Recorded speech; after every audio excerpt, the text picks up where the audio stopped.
Hello.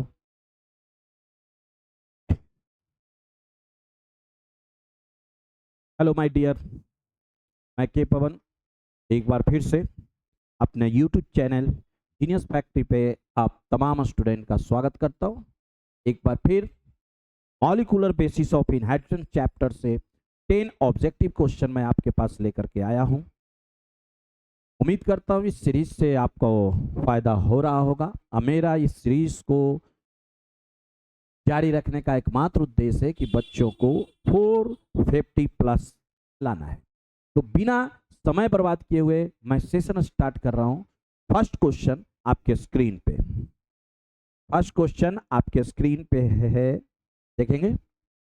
Pyrimidine content in DNA is pyrimidine. ये बार बार मैं कह रहा हूं कि ये एकदम याद रखना है कि प्यूरीन और पायरिमिडीन दो तरह का नाइट्रोजिनस बेस है।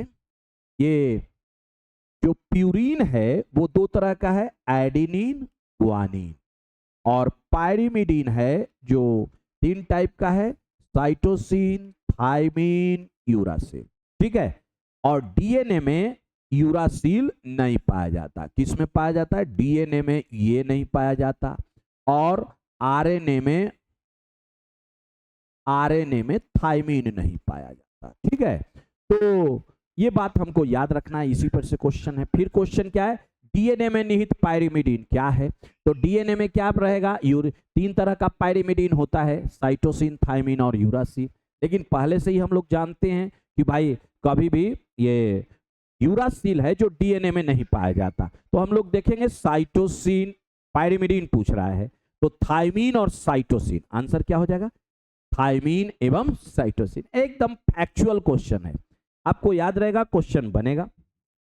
Next, what is anticodon related to?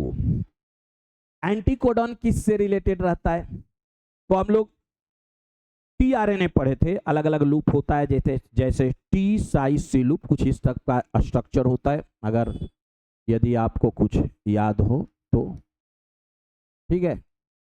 एक को टी साई सी लूप बोलते हैं, डीएचयू लूप बोलते हैं। इस जगह अमीनो एसिड बाइंडिंग साइट होता है और यहीं पर ये लूप रहता है, इसी को हम लोग एंटीकोडॉन लूप कहते हैं। तो anticodon loop is the feature of या इज रिलेटेड टू टीआरएनए। किससे जुड़ा हुआ रहेगा? TRNA, anticodon. ठीक, चलिए नेक्स्ट क्वेश्चन।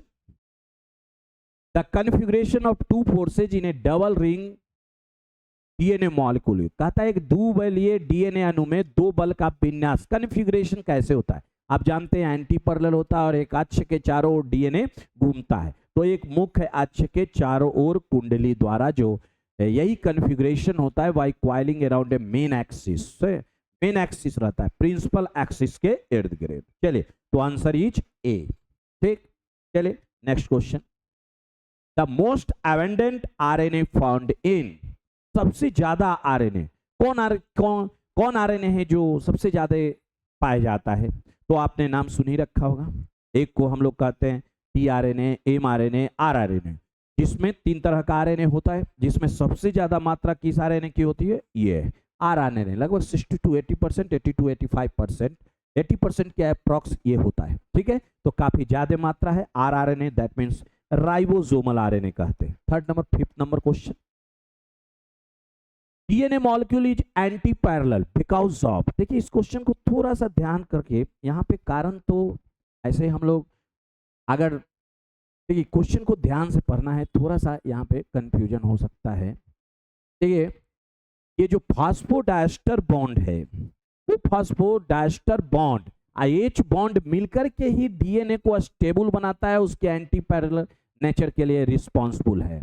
ठीक है, फास्फोडाइस्टर बॉन्ड और एच बॉन्ड, वे एंटी पैरेलल नेचर और स्टेबिलिटी, अगर ये न रहेगा फास्फोडाइस्टर बॉन्ड तो स्टेबिलिटी नहीं रहेगी, तो एंटी पैरेलल कैसे होगा? लेकिन इस क्वेश्चन में सबसे जो इंपॉर्टेंट कहेंगे कि एकदम फैक्चुअल हो, तो फैक्चुअल एकदम सॉलिड आंसर, तो आपका आंसर चला जाएगा हाइड्रोजन बॉन्ड। ठीक है, फास्फोडाइस्टर बॉन्ड है, स्टेबिलिटी प्रदान करता है, लेकिन अगर मुख्य रूप से कहें, मेन रूप से कहें कि एंटी पैरेलल नेचर के लिए कौन जिम्मेवार है, तो हाइड्रोजन बॉन्ड। ठीक, answer is hydrogen bond. 6 number question, the DNA segment which reads the same forward and reverse code is called. ठीक है, कहता है डीएनए का ऐसा सेगमेंट जिसमें उल्टा सीधा एक समान होता है, जैसे आप इधर से पढ़िए या इधर से पढ़िए बात बराबर होता है, तो उसी को हम लोग कहते हैं पैलिंड्रोमिक डीएनए। कौन डीएनए कहते हैं? पैलिंड्रोमिक। जैसे देखिए GAA T, ठीक है, GAATTC। अगर ऐसा है तो देखिए इसके सामने क्या आ जाएगा, अगर एक स्ट्रैंड पर ऐसा है तो देखिए दूसरा स्ट्रैंड जो बनेगा ये सी के सामने आप क्या लिखेंगे? जी। ए के सामने, टी के सामने ए, टी, टी, सी। अगर इस डीएनए को पढ़ें, आप पढ़ें ध्यान से, देखिए GAATTC रहेगा। इसका जो एंटी पैरेलल स्टैंड है इसी का CTT। देखिए तो ये दोनों उल्टा सीधा एक समान है, चाहे आप इधर से पढ़ें चाहे इधर से पढ़ें, दोनों तरफ से एक ही नाइट्रोजिनस बेस का सीक्वेंस है, तो इसीलिए ऐसे डीएनए को हम लोग बोलते हैं पैलिंड्रोमिक डीएनए। कौन डीएनए बोलते हैं? Palindromic DNA. ठीक, जिसका नाइट्रोजन उधर से आप इधर से अगर पढ़ते हैं तो देखिए GAATTC, और इधर से भी, तो इसको ऐसे को हम लोग पढ़ते पैलिंड्रोमिक। जैसे आप देखिए एक डालडा, ठीक है, अगर डालडा अगर हिंदी में लिखा जाए तो चाहे आप इधर से पढ़ें चाहे इधर से पढ़ें, आंसर एक ही आना है। मलयालम इधर से पढ़ें चाहे इधर से पढ़ें, तो ये सब एक ही, दोनों तरफ से पढ़ने से यदि नाइट्रोजन बेस का सीक्वेंस एक आता है तो वैसे डीएनए को हम लोग पैलिंड्रोमिक डीएनए कहते हैं। चलिए next 7 number question, purine content in RNA are. Purine RNA में कौन है? तो फिर से देखिए क्वेश्चन यही याद रखना है, प्यूरिन है कौन कौन? तब प्यूरिन कहते हैं एडेनिन और ग्वानिन को। तो चाहे डीएनए हो आरएनए हो, दोनों में प्यूरिन सेम होता है, यानी एडेनिन और ग्वानिन होता है। तो answer is A. Answer is ए।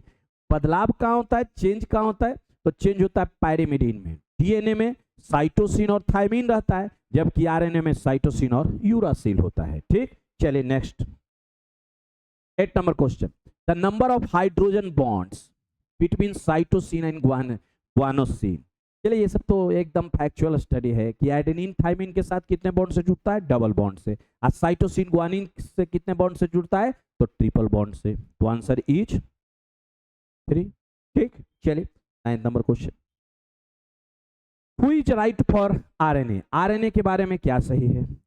तो ए यू से जुड़ता है, A+C AEG, तो देखिए एकदम एडेनिन किससे जुटेगा?